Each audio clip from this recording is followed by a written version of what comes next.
And today we have a wonderful guest speaker on crying.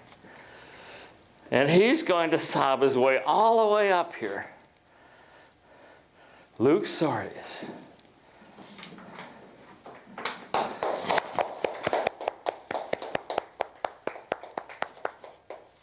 Thank you, Luke.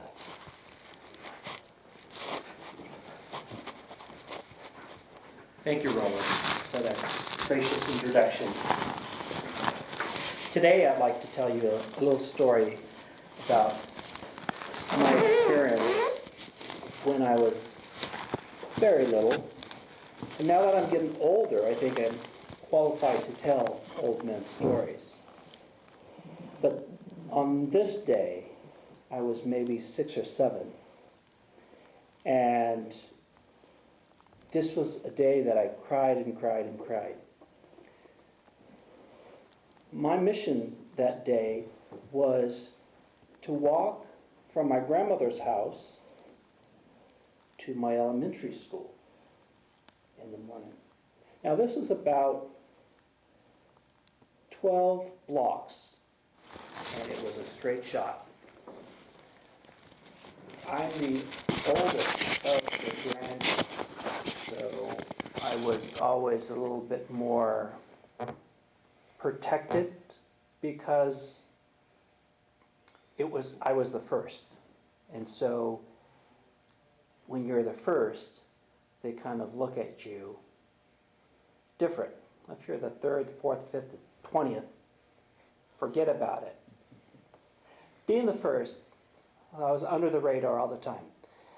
I left my grandmother's house early that morning, just like a typical morning, and halfway through reaching school, I noticed that one of the neighbors had their gates wide open. They had a big house with a big front yard, but they also had a big German Shepherd. Now, when you're this big and you see a big dog roaming around the yard freely as he pleases, and that dog looks at you and sees you as his next meal, it freaks you out. It sure freaked me out. And I turned, and I ran, and I ran, and I ran, until I reached a point where I looked back, and it looked like he was about to chomp on my heels. I looked, and I saw this porch. And so I thought, there's my escape. I'm going to run up to this porch, and I'm going to bang on the door to plead for somebody to save me, because this dog is going to eat me alive. That dog, very clever, saw me banging on the door, and as I reached the perimeter of that porch, he put on the brakes, and he would not step any further. He saw that I was in the protective zone. So he waited, and then after a few minutes, he turned around and walked right back to his own yard. Now I was in a safe area, and I was thinking, how am I going to get past this dog who's loose out on the street? I'm never going to get past through that house without being eaten alive by this dog. So I decided my house was just a few houses down. I was going to take my lunchbox, and I'm just going to sit and play in the backyard. Well, that didn't sit well, because the school called my grandmother. And my grandmother,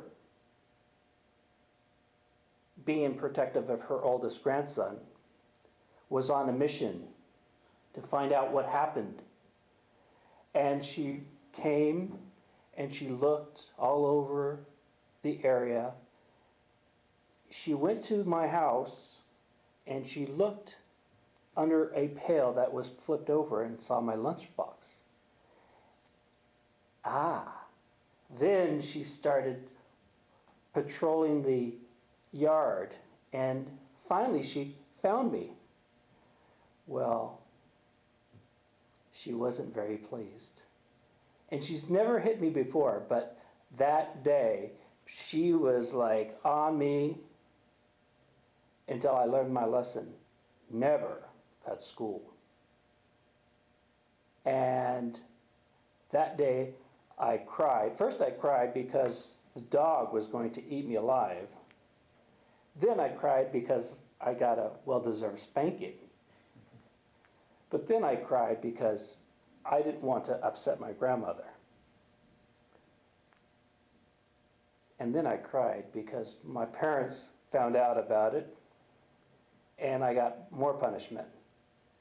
That's the day that I remember I cried and cried and cried. Thank you.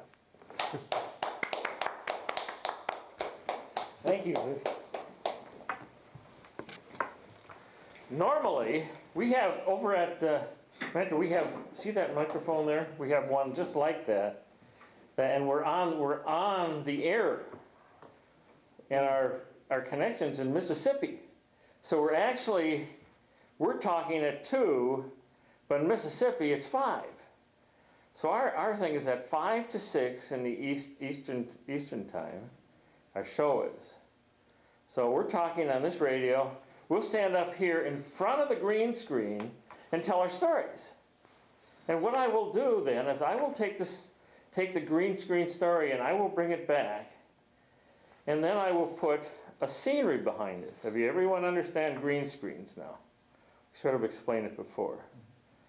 Now, this particular green screen is not super. So I put backgrounds out, and it's not professional.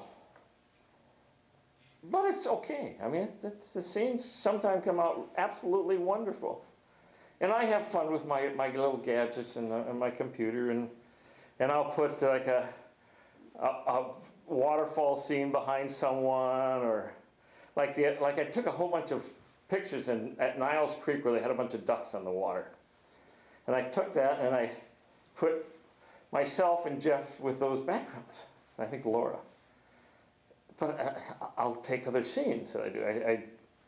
Let's see. I went over the bay. Went over to Pacifica, and they had the ocean breaking. And I took a whole bunch of. I just take that computer there. I mean that camera there, and I just sit and record for 2 or 3 minutes. I just put on a tripod and record.